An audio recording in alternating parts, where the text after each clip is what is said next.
विक्रम और बेताल की अनकही कहानी। सपनों का श्राप। गहरी अंधेरी रात थी। राजा विक्रमादित्य ने अपनी तलवार म्यान में डाली और अपने घोड़े से उतरकर विशाल जंगल की ओर बढ़े। उनके सैनिकों ने पीछे से आवाज दी, महाराज, अकेले जाना खतरनाक होगा। ये बेताल बहुत चालाक है। परंतु विक्रम मुस्कुराए और बोले, साहस ही राजा की पहचान है।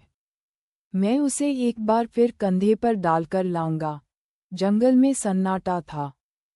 केवल उल्लू की आवाज सुनाई दे रही थी। अचानक एक पेड़ की ऊंचाई पर बेताल ने ठहाका लगाया। तो विक्रम, तुम फिर आए हो। देखता हूँ तुम्हारी बुद्धि कितनी तेज है। सुनो, मैं तुम्हें एक रहस्यमय कहानी सुनाऊंगा। अगर तुमने उत्तर दिया तो मैं फिर लौट जाऊंगा, और अगर नहीं दिया तो तुम्हारा सिर फट जाएगा। विक्रम ने बेताल को कंधे पर डालते हुए कहा, शुरू करो अपनी कहानी। बहुत समय पहले प्रतापगढ़ नाम का एक राज्य था। इस राज्य का राजा प्रताप सिंह अपने न्याय और साहस के लिए प्रसिद्ध था। लेकिन राजा को हर रात एक अजीब सपना आता था।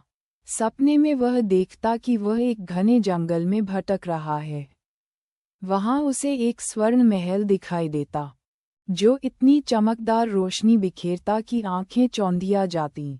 महल के अंदर एक रहस्यमय कमरा था, जिसमें एक अद्भुत रत्न रखा था। रत्न को देखते ही राजा हर बार जाग जाता। कुछ महीनों तक ये सपना राजा को परेशान करता रहा। उन्होंने अपने दरबार के विद्वानों और ज्योतिषियों को बुलाया। ये सपना क्या संकेत देता है? राजा ने पूछा। सब मौन थे, परंतु तभी एक वृद्ध साधु दरबार में आया। उसकी आंखों में गहरी चमक थी। महाराज, साधु ने कहा, यह कोई साधारण सपना नहीं है। ये तुम्हारे पूर्व जन्म से जुड़ा श्राप है। इस श्राप को मिटाने के लिए तुम्हें उस महल तक पहुंचना होगा। लेकिन महल तक पहुंचने के लिए 5 कठिन परीक्षाओं का सामना करना होगा। सावधान रहना, क्योंकि हर परीक्षा तुम्हारी बुद्धि, साहस और त्याग की परीक्षा लेगी। राजा प्रताप सिंह ने अपने मंत्रियों से सलाह ली और अंततः महल की खोज के लिए अकेले निकल पड़े। जंगल बहुत ही डरावना था।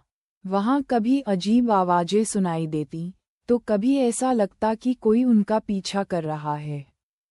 पहली परीक्षा थी एक विशाल नदी को पार करना, जिसमें मणिभूषित मगरमच्छ थे। राजा ने अपने धनुष और तीर की मदद से नदी को पार किया।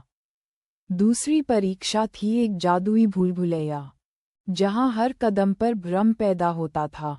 राजा ने अपनी बुद्धिमत्ता से इसे भी पार किया। तीसरी परीक्षा में राजा को एक साधु मिला, जिसने उनसे पूछा, तुम्हारा लक्ष्य क्या है, प्रताप सिंह? क्या ये केवल तुम्हारी निजी इच्छा है, या तुम अपने राज्य के लिए ये बलिदान कर रहे हो? राजा ने उत्तर दिया, यह मेरा कर्तव्य है कि मैं अपने राज्य के कल्याण के लिए इस श्राप को समाप्त करूं। साधु ने राजा को आशीर्वाद दिया और उन्हें चौथी परीक्षा की ओर भेजा। चौथी परीक्षा में राजा के सामने एक रहस्यमय दरवाजा था। दरवाजे के पीछे से आवाज आई, यदि तुम्हें वह अद्भुत रत्न मिल जाए, तो क्या तुम इसे अपनी व्यक्तिगत इच्छाओं के लिए रखोगे या अपने राज्य के लिए त्याग दोगे? राजा ने निडरता से कहा, मैं इस रत्न का उपयोग केवल अपने राज्य के कल्याण के लिए करूंगा।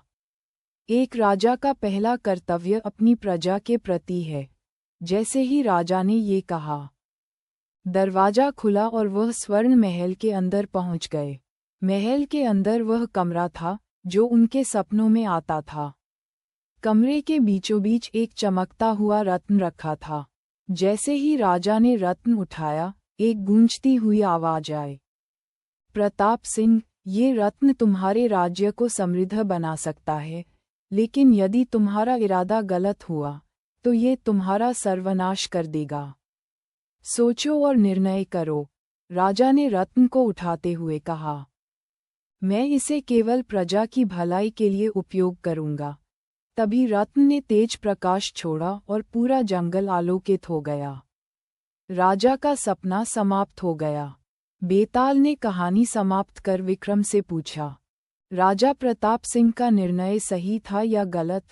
क्या उसने अपने राज्य के लिए त्याग किया या केवल अपनी प्रसिद्धि के लिए ये सब किया? विक्रम ने थोड़ी देर सोचा और कहा, राजा प्रताप सिंह का निर्णय सही था।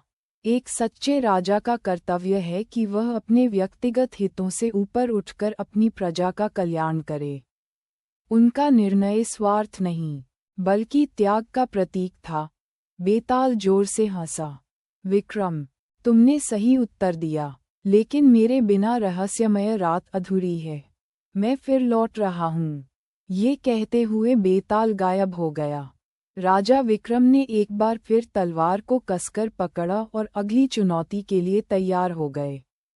जंगल में बेताल की हंसी गूंज रही थी।